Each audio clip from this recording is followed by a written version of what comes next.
जय चित्रांश। मंच पर आसीन परम आदरणीय राजीव रंजन जी,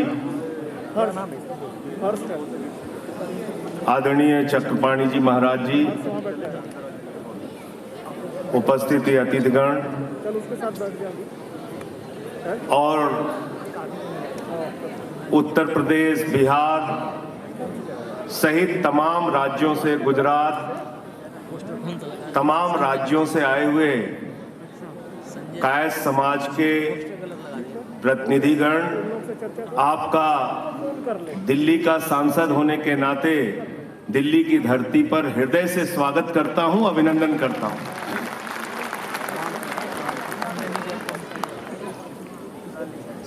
राजीव रंजन जी से और स्वामी जी से जब मुलाकात हुई और उन्होंने बताया कि ये विश्व कायस्थ सम्मेलन का आयोजन दिल्ली में करना चाहते हैं और दिल्ली के मुख्यमंत्री अरविंद केजरीवाल जी उसमें शामिल होंगे, तो एक अच्छा संदेश इससे जाएगा। तो हम लोगों ने केजरीवाल जी से अनुरोध किया कि आप निश्चित रूप से इस कार्यक्रम में आए, और आज अपनी तमाम व्यस्तताओं के बाद वो इस कार्यक्रम में आए और उन्होंने अपना संदेश आपके बीच में दिया और बिल्कुल सही बात कही। इस राष्ट्र के निर्माण में कायस्थ समाज की कितनी बड़ी भूमिका रही है, अगर इसकी चर्चा हम लोग करें तो शायद राजनीतिक दलों को यह समझने में आसानी होगी कि सिर्फ संख्या बल के आधार पर राजनीतिक प्रतिनिधित्व नहीं तय होता, योग्यता और गुणवत्ता के आधार पर भी राजनीतिक प्रतिनिधित्व तय किया जाना चाहिए। अब अगर आजादी के आंदोलन की बात करें तो नेताजी सुभाष चंद्र बोस का नाम लेते ही सबका सिर आदर से झुक जाता है। अगर हम आजादी के आंदोलन की बात करें तो लोकनायक जयप्रकाश नारायण जी का नाम लेने से सीना गर्व से चौड़ा हो जाता है। अगर हम आध्यात्म के क्षेत्र में पूरे दुनिया में संदेश देने की बात करें तो स्वामी विवेकानंद जी का नाम लेने से गर्व से हमारा सर ऊंचा हो जाता है। अगर हम हिंदुस्तान की आजादी के आंदोलन में अपने प्राणों की आहुति देने वाले सबसे नौजवान क्रांतिकारी शहीद खुदीराम बोस का नाम ले तो नौजवानों के मन में देश के लिए लड़ने और सब कुछ न्यौछावर करने का जज्बा पैदा होता है। अगर हम हिंदुस्तान के सर्वोच्च संवैधानिक पद पर देश बनने के बाद, आजाद होने के बाद बैठे हुए व्यक्ति का नाम ले तो डॉक्टर राजेंद्र प्रसाद जी का नाम सबसे पहले आता है। और हिंदुस्तान ही नहीं, पूरे दुनिया में सबसे अच्छे कलाकार का नाम ले तो अमिताभ बच्चन का नाम सबसे आगे।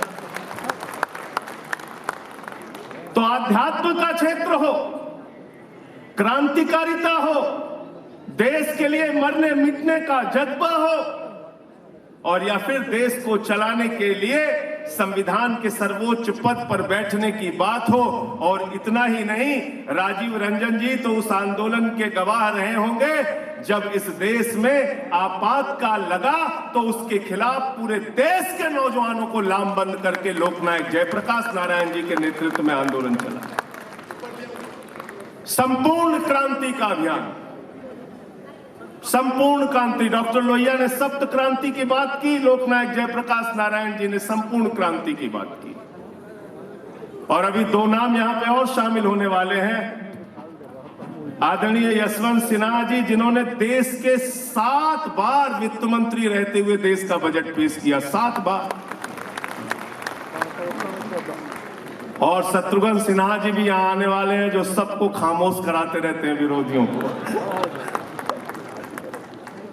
तो आपका एक स्वर्णिम इतिहास है और मैं सिर्फ ये कहना चाहता हूं, राजनीतिक दलों के बारे में आप स्वतंत्र होकर फैसला कीजिए। जो अच्छा काम देश और समाज के लिए करे जो आपको राजनीति में अधिक से अधिक प्रतिनिधित्व दे।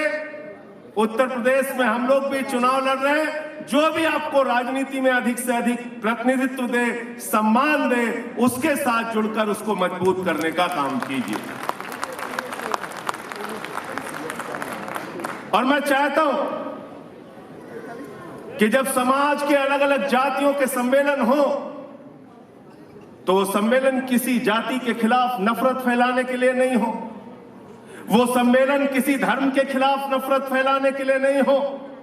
इस देश, इस समाज के लिए आपकी सकारात्मक भूमिका क्या हो सकती है, इस बात के लिए हो, और वो काम आप कर रहे हैं। इसलिए आपको सर झुका के नमन करता हूं, वंदन करता हूं। आप अपनी रचनात्मक, सकारात्मक राजनीतिक और सामाजिक भूमिका का निर्वाह कैसे करेंगे, ये दिशा आज यहां से तय होगी, ऐसा मेरा मानना है। आप सबने मुझे यहां बुलाया, इतना सम्मान दिया, आप सबका बहुत बहुत आभार, बहुत बहुत धन्यवाद। मैं दिल्ली के सांसद के तौर पे एक अभी विषय हमारे सामने आया था, मैं मुख्यमंत्री जी से कह के आपका काम अवश्य कराने की कोशिश करूंगा। मैं यही आप लोगों को आश्वस्त करना चाहता हूं। बहुत बहुत धन्यवाद, बहुत बहुत आभार।